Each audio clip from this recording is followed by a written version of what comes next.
Breaking news. इस वक्त की सबसे बड़ी खबरें सबसे पहले और सीधे आप तक। अगर आप इंतजार करना पसंद नहीं करते और चाहते हैं कि देश दुनिया की हर हलचल तुरंत आप तक पहुंचे, तो आज की लाइव न्यूज है आपका सच्चा साथी। राजनीति से लेकर मनोरंजन तक हर क्षेत्र की विश्वसनीय और लाइव कवरेज के लिए अभी सब्सक्राइब करें आज की लाइव न्यूज को। देखते रहिए, जानते रहिए। योगी सरकार की मुख्यमंत्री युवा उद्यमी योजना युवाओं के लिए बड़ा अवसर बना रही है। इस योजना के तहत 5 लाख रुपए तक का लोन बिना ब्याज और बिना गारंटी उपलब्ध कराया जा रहा है। साथ ही 10% तक अनुदान भी दिया जा रहा है। सामान्य वर्ग के लिए 15%, पिछड़ा वर्ग के लिए 12.5% और एसएससी एसटी वर्ग के लिए 10% मार्जिन मनी तय की गई है। कन्नौज में आयोजित कार्यशाला में अधिकारियों ने निर्देश दिए कि अधिक से अधिक युवाओं को इस योजना से जोड़ा जाए। योजना का लाभ 18 से 40 वर्ष आयु के युवक युवतियों को मिल सकता है। पात्रता में 8वीं पास होना, संबंधित ट्रेड में प्रशिक्षण और कम से कम 5 दिन का ट्रेनिंग पूरा करना आवश्यक है। सरकार का लक्ष्य है हर युवा आत्मनिर्भर और उद्यमिता की ओर बढ़े। जमीन के बदले नौकरी घोटाले मामले में लालू प्रसाद यादव और उनके परिवार को फिलहाल राहत मिली है। दिल्ली के राउज एवेन्यू स्थित विशेष सीबीआई कोर्ट ने आरोप तय करने पर सुनवाई टाल दी।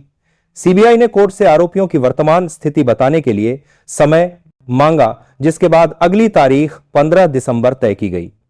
मामला उस अवधि से जुड़ा है जब 2004 से 2009 के बीच लालू यादव रेल मंत्री थे। एजेसी का आरोप है कि पश्चिम मध्य रेलवे जबलपुर में ग्रुप डी पदों पर अनियमित तरीके से भर्तियां की गईं और बदले में उम्मीदवारों की ओर से जमीन के छोटे छोटे टुकड़े लालू परिवार या उनके करीबी लोगों के नाम पर उपहार स्वरूप ट्रांसफर किए गए। सीबीआई ने इसे भ्रष्टाचार, साजिश और नियमों के उल्लंघन से जुड़ा गंभीर मामला बताया है। प्रधानमंत्री नरेंद्र मोदी के उत्तराधिकारी को लेकर चल रही बहस पर आरएसएस प्रमुख मोहन भागवत ने स्पष्ट कहा कि यह फैसला पूरी तरह बीजेपी और खुद मोदी जी का अधिकार है। तमिलनाडु दौरे पर उनसे जब पूछा गया कि मोदी के बाद देश का नेतृत्व कौन करेगा, तो उन्होंने इसे अपने दायरे से बाहर बताते हुए किसी भी प्रकार की टिप्पणी से इनकार कर दिया। चेन्नई में आरएसएस के शताब्दी समारोह में भागवत ने साफ संकेत दिया कि संघ बीजेपी के अंदर उत्तराधिकार की राजनीति में शामिल नहीं होना चाहता।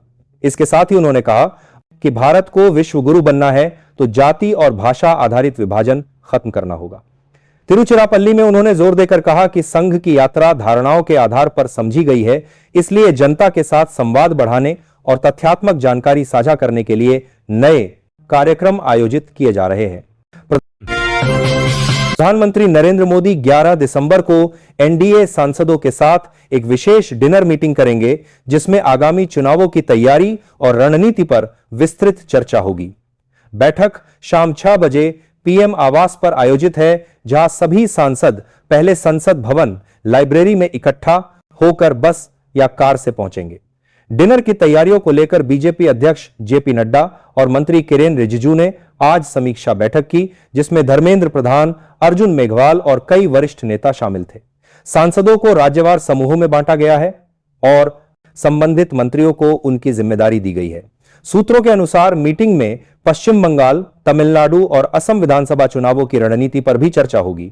यह डिनर एनडीए की एकजुटता और चुनावी तालमेल को मजबूत करने का महत्वपूर्ण प्रयास माना जा रहा है। योगी सरकार की मुख्यमंत्री युवा उद्यमी योजना युवाओं के लिए बड़ा अवसर बना रही है। इस योजना के तहत 5 लाख रुपए तक का लोन बिना ब्याज और बिना गारंटी उपलब्ध कराया जा रहा है। साथ ही 10% तक अनुदान भी दिया जा रहा है।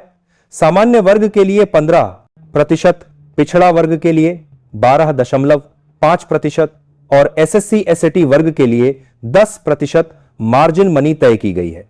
कन्नौज में आयोजित कार्यशाला में अधिकारियों ने निर्देश दिए कि अधिक से अधिक युवाओं को इस योजना से जोड़ा जाए। योजना का लाभ 18 से 40 वर्ष आयु के युवक युवतियों को मिल सकता है। पात्रता में 8वीं पास होना, संबंधित।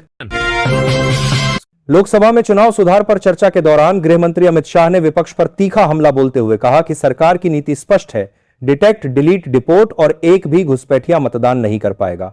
उन्होंने बताया कि सर प्रक्रिया कोई नई नहीं, इसका पहला प्रयोग 952 में नेहरू सरकार के समय हुआ था और 2004 तक किसी दल ने इसका विरोध नहीं किया। शाह ने आरोप लगाया कि कांग्रेस ने 4 महीने तक सर पर झूठ फैलाकर जनता को गुमराह किया, जबकि उनके शासन में मतपेटियां गायब होने और चुनावी गड़बड़ियों की घटनाएं आम थी। उन्होंने कहा कि ईवीएम आने से चुनाव चोरी बंद हुई, इसलिए विपक्ष बेचैन है। प्रधानमंत्री मोदी ने शाह के भाषण को तथ्यपूर्ण और लोकतंत्र की मजबूती को दर्शाने वाला बताया।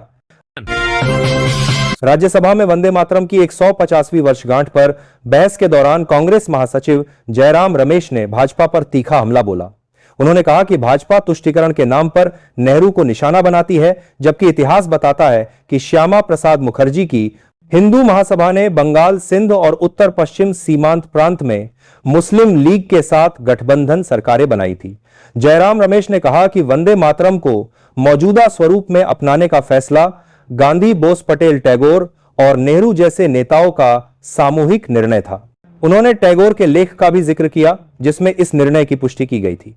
जयराम रमेश ने भाजपा पर आरोप लगाया कि वह नेहरू ही नहीं, बल्कि सभी स्वतंत्रता सेनानियों के योगदान को बदनाम करने की कोशिश कर रही है। हैदराबाद में आयोजित तेलंगाना राइजिंग ग्लोबल समिट के दूसरे दिन पर्यटन क्षेत्र को बड़ा बूस्टर डोज मिला है। राज्य में कुल 745 करोड़ रुपए के निवेश की घोषणा की गई, जिस पर मुख्यमंत्री रेवंत रेड्डी और पर्यटन मंत्री जुपल्ली कृष्णा राव की मौजूदगी में कई राष्ट्रीय और अंतर्राष्ट्रीय कंपनियों ने समझौते किए। इन परियोजनाओं में फ्यूचर सिटी में 3 करोड़ के सम्मेलन और प्रदर्शनी केंद्र, 1 करोड़ का विश्व स्तरीय गोल्फ कोर्स, 800 करोड़ का इंटरनेशनल वेलनेस रिट्रीट और 300 करोड़ की लागत वाला एक्वा मरीन पार्क शामिल है। इसके अतिरिक्त कृत्रिम समुद्र तट, रिसोर्ट वेलनेस सेंटर और कारवां पार्क जैसे प्रोजेक्ट भी तेजी पकड़ेंगे। आईफा और एथेंस इवेंट्स के लिए नई साझेदारियां भी की गई हैं। सरकार पर्यटन को बढ़ावा देने के लिए सिंगल विंडो सिस्टम लागू करने की तैयारी में है। सामाजिक कार्यकर्ता अन्ना हजारे एक बार फिर लोकायुक्त कानून के अमल की मांग को लेकर अनशन करने जा रहे हैं। उन्होंने महाराष्ट्र के मुख्यमंत्री देवेंद्र फडणवीस को पत्र लिखकर चेतावनी दी है कि यदि सरकार तुरंत कानून लागू नहीं करती तो वह 30 जनवरी 2026 से राणेगढ़ सिद्धि के यादव बाबा मंदिर में अनशन शुरू करेंगे। अन्ना ने कहा कि विधेयक 2022 में विधानसभा और 2023 में विधान परिषद से पारित हो चुका है। बावजूद इसके सरकार ने 2 साल में इसे लागू नहीं किया। उन्होंने आरोप लगाया कि सरकार की नीयत में खोट है, इसलिए लगातार देरी हो रही है। माना जा रहा है कि इस अनशन को विपक्ष का समर्थन भी मिल सकता है। 2011 की तरह अन्ना का यह कदम महाराष्ट्र की राजनीति में फिर बड़ी हलचल पैदा कर सकता है। हरियाणा सरकार ने राज्य के शहरों को वर्ल्ड क्लास बनाने की दिशा में बड़ा कदम उठाया है। मुख्यमंत्री नायब सिंह सैनी ने शहरी विकास और आधुनिक बुनियादी ढांचे को मजबूत करने के लिए कुल 1700 करोड़ रुपए विभिन्न विकास प्राधिकरणों को जारी किए हैं। इससे सड़क, जलापूर्ति, सीवरेज और ट्रांसपोर्ट जैसी सुविधाओं में तेजी से सुधार होगा। इससे पहले वित्त वर्ष 2025-26 में ईडीसी फंड से 1500 करोड़ रुपए भी जारी किए जा चुके हैं। नई राशि में 700 करोड़ हरियाणा शहरी विकास प्राधिकरण को, 700 करोड़ जीएमडीए को, जबकि फरीदाबाद, पंचकूला, सोनीपत और हिसार विकास प्राधिकरणों को अलग अलग फंड आवंटित किए गए हैं। सीएम सैनी ने कहा कि सरकार का लक्ष्य हर नागरिक को आधुनिक, सुविधाजनक और सुरक्षित शहरी वातावरण देना है।